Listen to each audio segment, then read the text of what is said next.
این نون فوق‌العاده خوشمزه رو با این ظاهر جذاب به راحتی میتونی داخل منزل تهیه کنی و از خوردنش لذت ببری. سلام به خوشمزه پزای کانال، با آشپزخونه کیمیا خیلی خوش اومدین. قراره با هم یه نون مربایی فوق‌العاده داشته باشیم. نصف قاشق غذاخوری خمیرمایه خشک فوری رو به همراه یک قاشق غذاخوری شکر و 60 گرم شیر ولرم رو با هم مخلوط میکنیم و بعد درب ظرف رو میذاریم و حدود 5 تا 10 دقیقه اجازه میدیم تا خمیرمایه ما عمل بیاد. حتما شیرتون ولرم باشه. اگر شیر سرد یا داغ باشه خمیرمایه شما به خوبی عمل نمیاد. یک عدد تخم مرغ رو کامل هم زدم و نصفش رو داخل ظرف ریختم به همراه 50 گرم شکر و نوک قاشق چایخوری وانیل با مفتول دستی هم میزنم در حدی که شکر یه مقدار با مواد مخلوط بشه. اگر خواستید که یه دونه تخم مرغ کامل استفاده کنید میتونید موادتون رو 2 برابر کنید، ولی من از نصف مقدار استفاده کردم. 12 گرم روغن مایه رو هم اضافه میکنیم و مخلوط میکنیم. دوستان اندازه مواد رو سعی میکنم از این به بعد داخل کپشن هم به گرم و هم به پیمانه براتون بنویسم، ولی خب ترجیح به این هستش که اگر میخواید یک نتیجه قطعی و مطلوبی داشته باشید بهتره که از ترازو استفاده کنید. خمیر مایه‌ای که به عمل اومده رو بعد از هم زدن روغن به ظرفمون اضافه میکنیم و در حد مخلوط شدن هم میزنیم. حتما خمیرمایه بهتره که یه جای نسبتاً گرمی باشه تا زودتر عمل بیاد و بتونید داخل مواد استفاده کنید.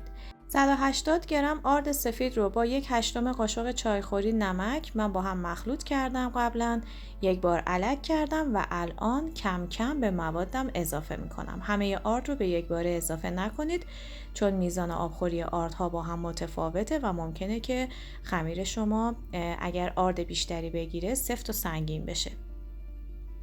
مواد رو با هم مخلوط میکنیم و بعد با دست شروع میکنیم به ورز دادن خمیرمون در حدی که خمیرمون کاملا یک دست جمع بشه و یک بافت لطیف و نرمی داشته باشه. اگر خمیرتون چسبنده بود به هیچ عنوان با اضافه کردن آرد چسبندگی خمیر رو از بین نبرید، فقط با ورز دادن این کار رو انجام بدید. ظرفتون رو 1 ساعت داخل یک محیط گرم قرار بدید تا حجم خمیرتون 2 برابر بشه. اگر که محیطتون خیلی گرم نباشه احتمال داره که تا 3 ساعت هم حتی زمان ببره، ولی حتما اجازه بدید خمیرتون حجیم بشه، اینجوری کیفیت نون شما خیلی بهتر در میاد. بعد از اینکه استراحت کرد من یک مقدار از خمیر رو برمیدارم، اون رو همونطور که میبینید به حالت یک بیضی کشیده و پهن باز میکنم. یک مقدار مربا روی خمیر میذارم، فقط یه سر خمیرتون نباید خیلی آغشته به مربا بشه که موقع رول کردن به مشکل نخورید. بعد که رول کردید حتما لبه های کار رو کامل با هم فیکس کنید که مواد بیرون نریزه. اگر که از مارمالاد بتونید استفاده کنید خیلی کارتون راحت تر هست، اما من مارمالاد نداشتم و از مربای آلبالو استفاده کردم.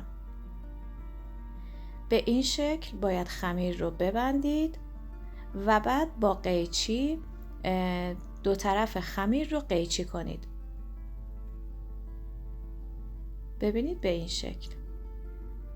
من خمیر رو داخل ظرف میذارم، ظرفی که میخوام داخل فر بذارم، کفش رو کامل چرب کردم و بعد این خمیرهایی رو که به این شکل در اومده داخل سینی میچینم. روی نونها رو با یک نایلونی که یه مقدار چربش کردم میپوشونم، به مدت نیم ساعت استراحت میدم. بعد از استراحت روی نونها رو با زرده تخم مرغ، یه مقدار زعفرون یا رنگ خوراکی رومال کنید و بذارید داخل فری که از قبل با دمای 180 درجه خوب گرم شده.